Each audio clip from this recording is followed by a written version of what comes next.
chatting here a little bit. She's very qualified and interested in helping, and we're very lucky to have her. So we don't need to do any formal appointment. So Lydia, thank you, and welcome. Hopefully it'll make it too hard for you. Thank you. Thanks for filling me in a little bit. So moving on, I'm sure you all saw the email. Commissioner Addington decided to resign from this commission. So this is the body for now.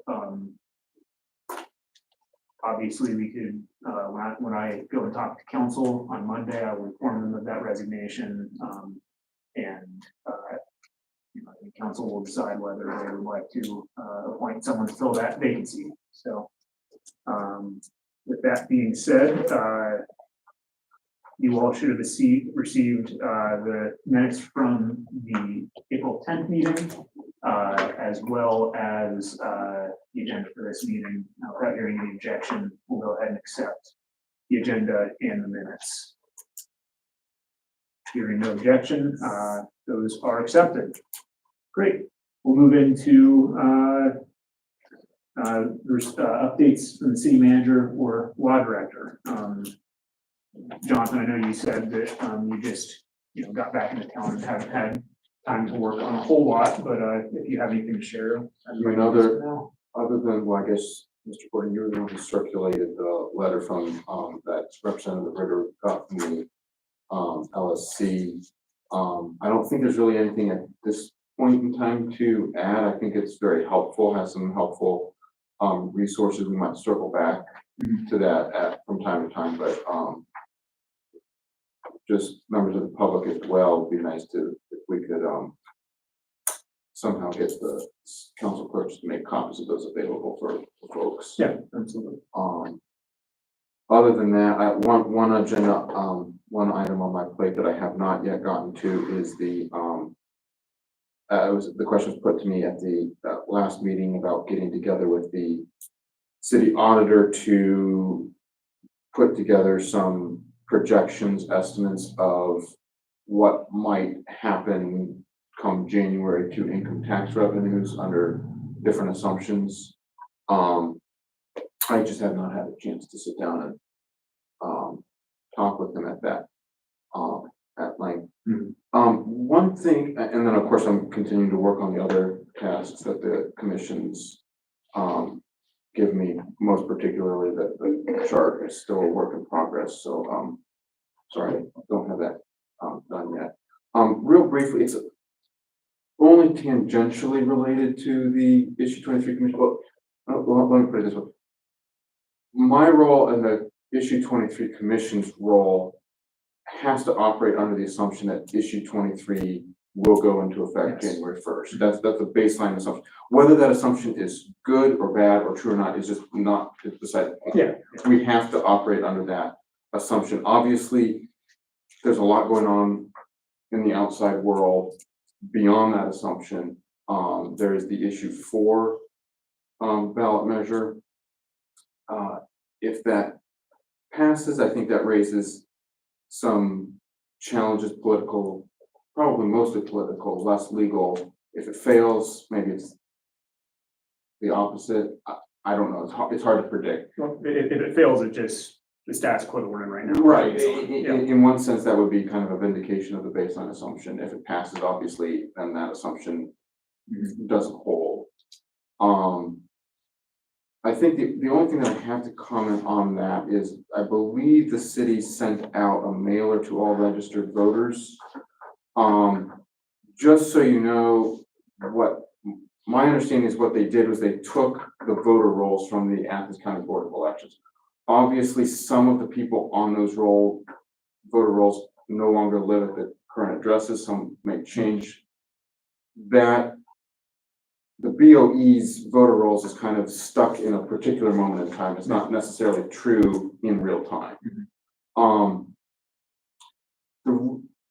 The reason the city did that was because the state constitution, Article 18, does require, when there are charter amendments, that either the full proposed text be circulated in the newspaper or are mailed to everyone. The city did both in an effort to make sure that the information was given to all voters. And again, like I said before, the choice of the form of government is for the people and only the people to decide. So the goal was just to get them the information. They can then make their own choice, whichever way that each individual voter believes is appropriate. But that was why, I believe it actually has run maybe twice in the messenger. I think the final time is going to be on Saturday, if I'm not mistaken. Yeah, I think it's ran twice and has one more run to go. And so hopefully anyone who has missed with the mailing will see it in the newspaper and, so that's why that was, sent. And I believe the acting city manager did include kind of a cover letter in, with the enclosures explaining why they were mailing it. Again, that's kind of outside the scope of this, but I just kind of wanted to report on that aspect, just given the constitutional requirements. Absolutely. Does the impact of issue 4 have any implications on what we're doing? Passing our Yes and no. I think the biggest change, so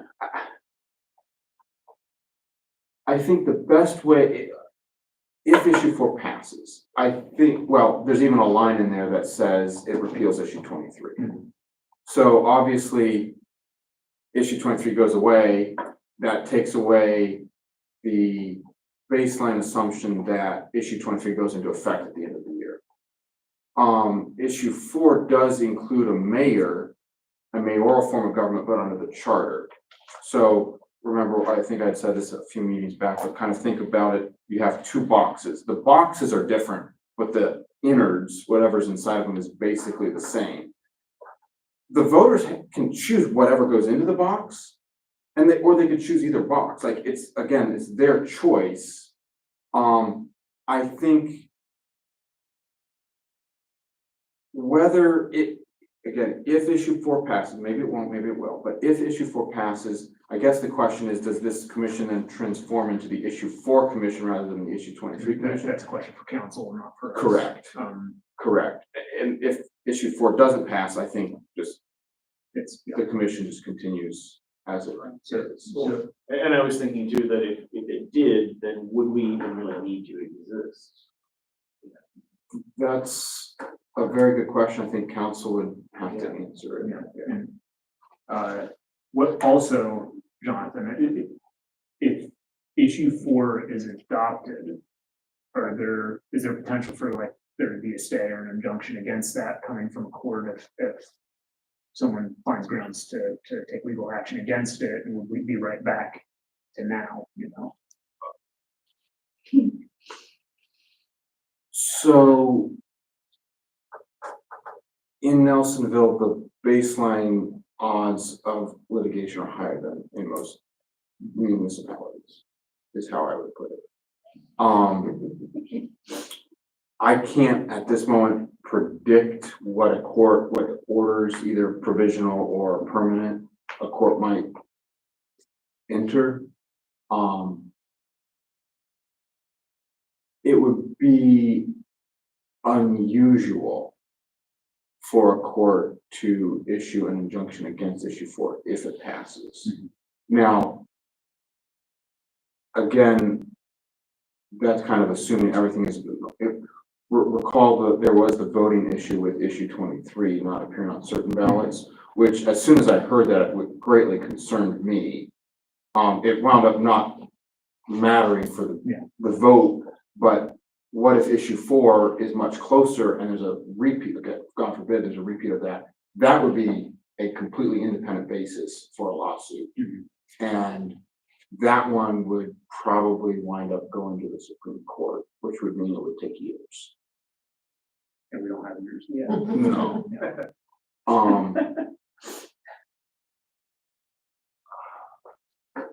I'd like to be able to say the risk of litigation is minimal. I don't think I don't think I can say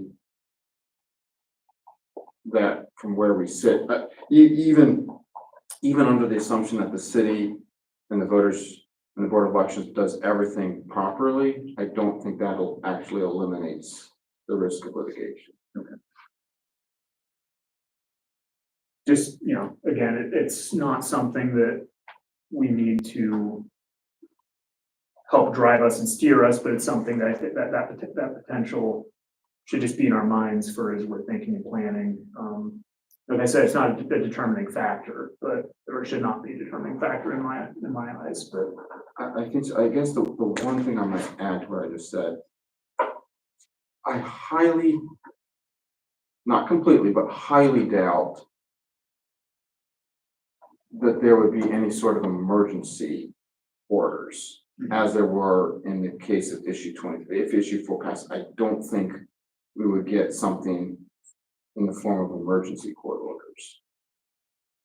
Just because the law post-elections is more complicated than pre-election. There's a rush pre-election to get the ballot finalized. Post-election, the courts just slow it down and say, okay, let's take our ordinary, regular time figuring out whether this is legal or not. If that makes sense. Yeah. Which, that's also kind of why I say if this goes on, it could drag on for some time. And I don't want to predict at this point.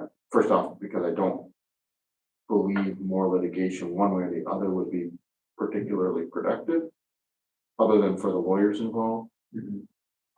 I don't think that would be in the best interest of the voters and the people. But again, I can't control third parties. Does anyone have any questions for Mr. Rowe on issue 4? Any further questions there? I did want to, I know you already talked on the chart for the statutory versus charter. I did want to follow up on the communications with the Secretary of State's office. Yes, so tomorrow I will be sending a letter to them with all of the requested documents as far as we can figure that they're asking for. And then we're just going to leave it open to them if they have any further inquiry for us. I think the city has a duty to provide the requested documents, but again, we can't really tell the Secretary of State's office what to do other than just say, here's what the courts say or said in the case. Here are the ordinances passed by council both pre and post election with the issue 23 text. So right now, issue 23 is in the ordinance books of the city. Whether the Secretary of State takes their copy and supplies, keeps it in their stack of city charters and continues to maintain it in their city charter, current city charter archive, is something that we can't directly control one way or the other. Although I think I said at last meeting, I think there's some risk to the city based on whatever, if the Secretary of State keeps Nelsonville Charter filed as an active city charter, and there is post-issue 4 litigation, almost certainly at some point, someone's going to argue, oh, issue 23 didn't abolish the charter because the Secretary of State says it didn't. Yeah. The Secretary of State doesn't actually have that authority to do that definitively, but that is evidence.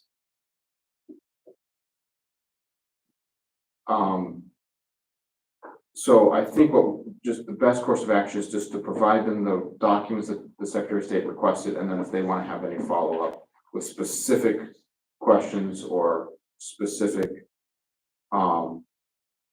information about how the city is proceeding, and we'll just go from there. That's your council and your responsibility there.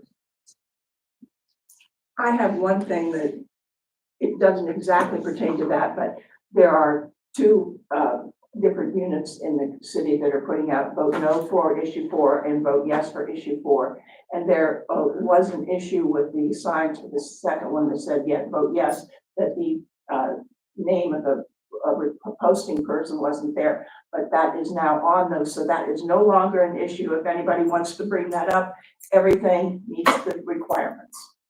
Wonderful. Thank you, Ms. Leroux. Chief Tolliver, do you have anything to share? Yeah, I'm still working on getting all those job descriptions gathered up. The auditor's been out of the office for some training, so trying not to double my efforts and work with him to get the ones that we already have compiled over to you guys. So hopefully by next meeting, we'll have those around. Thank you, Devin. And I think after next meeting, we'll have a little more clarity on the path forward because the issue 4 question should be settled by then. Or at least we're going to have an answer for the time being. Excellent. Before we get into the written updates and discussion, does any individual commissioner have anything they would like to share? Anything they're working on, any thoughts they have or questions that are outstanding? Well, after the meeting, I've got information about the ward map that we got from the League of Women Voters that everybody can get some to take out, and we're going to put a copy of it with the library and at Kroger's so that they can see a big one on that, because it'd be nice to have people at that meeting. Thank you, Ms. Leroux. Let's go ahead and talk about that meeting. That's the League of Women Voters Town Hall style forum. I believe that the goal of that is to introduce the issue of drawing wards for the city of Nelsonville. They're going to give an overview of the laws governing that process, as well as how they're going to approach it and what their timeline is over the next couple of months to get a proposed map of wards for the city of Nelsonville. I know that several members of this commission will be attending as private citizens. League of Women Voters did ask me to maybe speak a little bit and introduce the issue. I told them I would agree to do that if they didn't find another individual who's not as involved in city government, but I said that I'd be happy to do that if they couldn't find another individual. I do just want to be sure that we're complying with open meeting laws. If we have a quorum of us participating at that meeting, that we don't discuss what we discuss at this table there. I think that we should just make every effort we can to abide by Ohio's open meeting standard and record retention laws. So, And if they ask us a question, we just say we can't discuss it at that time. yeah, I don't know what the standard for what level of that question is, but I think it would probably just be safe. Like we'll be meeting again on what is it? Maybe May 8th. May 8th, I think, would be the next Thursday would be meeting. We would just say this is our next meeting date, this time. We can discuss that there, and we appreciate your participation in that meeting. Cool. Any other questions on League of Women Voters? Anything else anybody would like to say? Great. I shared with the commission the email. I was able to see Representative Ritter on Tuesday, and he shared this memo with me. This is just some questions I had sent to him to submit to the State Legislative Service Commission. That's the body that kind of maintains and enrolls language into the Ohio Revised Code. We do a little bit of research. I don't believe that these are all the most pressing questions now. These will be issues that I'm sure will come up when the new statutory council is seated. It deals with filling vacancies when offices haven't been held already, as well as setting salaries for those offices given the law that once a term begins, the salary cannot be changed. There's some promising citations and case law in here that I think that when we dive more into that question, we can look at and include in our recommendations to council about the best paths forward on some of these questions. So I really appreciate Representative Ritter, paying attention and being helpful on this. And he said that he's, very interested and very willing to continue helping us in whatever way he can. So, like I said, we'll keep this kind of on the back burner, keep it in our book of references for when we start discussing discussing vacancies and salaries for the citywide offices and the new statutory council.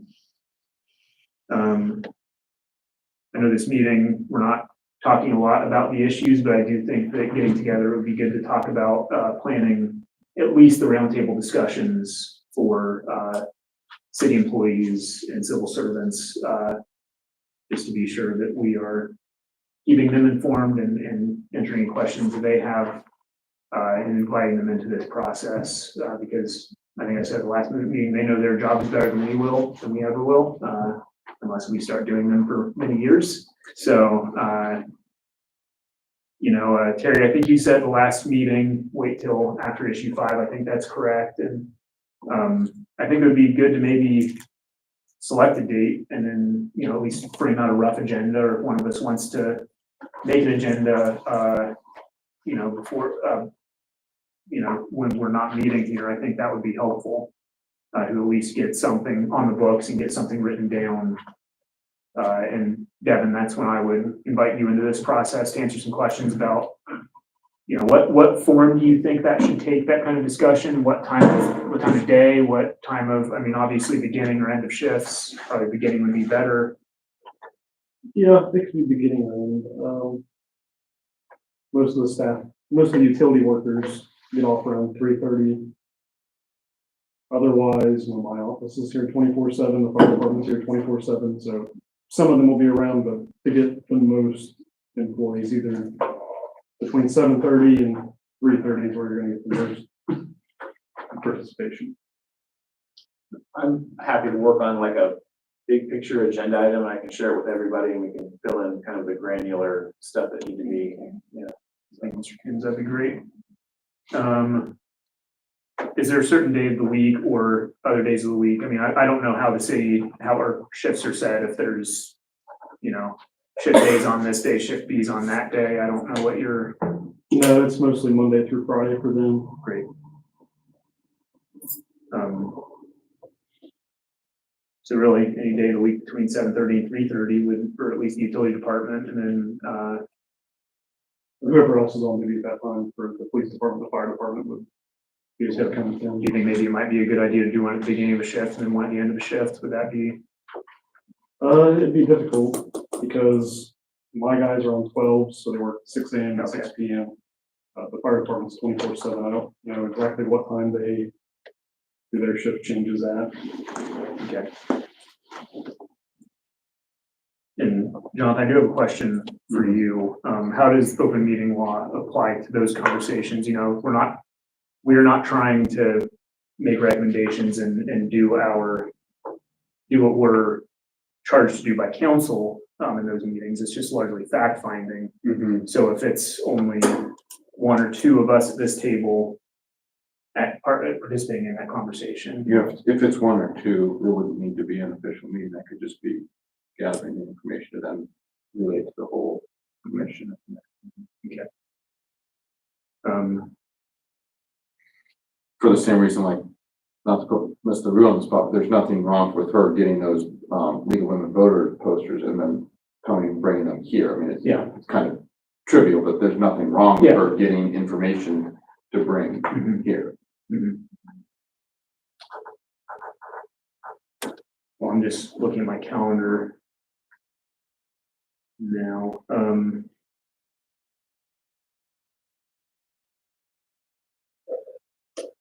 Week of May 19th is what I'm looking at to be able to maybe do that meeting. The meeting with the city employees, that is.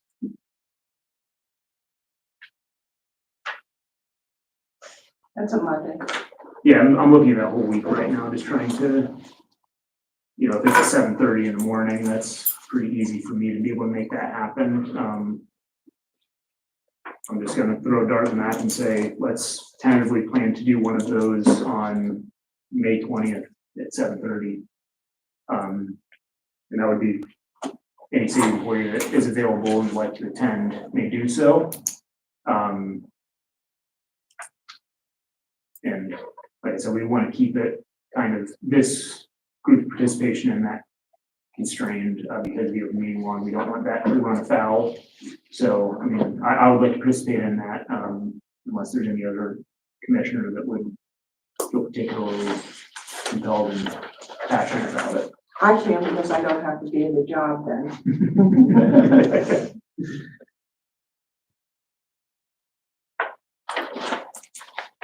Well, Mr. Coons, if you can, If I can put together everything and particularly I'll probably have Devin really kind of look at what else needs to be asked during that time. Would this be the meeting room for it then?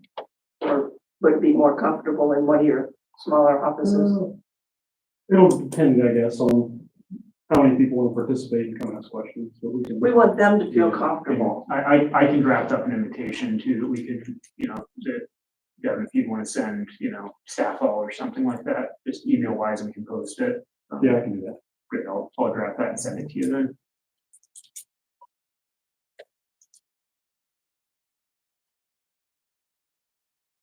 Excellent.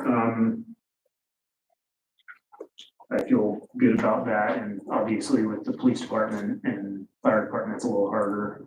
But that could be something that you, when you're talking to your officers and your employees over there, just keeping your ear to the ground, and I can ask Chief Barber to do the same. Yeah, well, I'm sure that a lot of the questions that will get raised by everyone there, if it's able to attend, will be pretty reflective of everyone across the board, so. Great.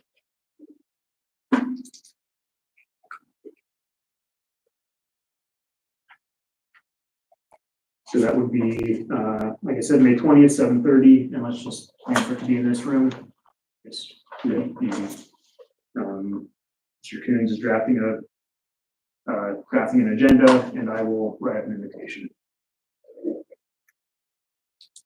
Well, if there's no further commissioner updates or discussion to be had, we'll go ahead and move into comments from the public. Is there anybody in attendance who would like to provide comment? Hearing none, I think we just talked about action to be taken, and we'll go ahead and look at setting our next meeting.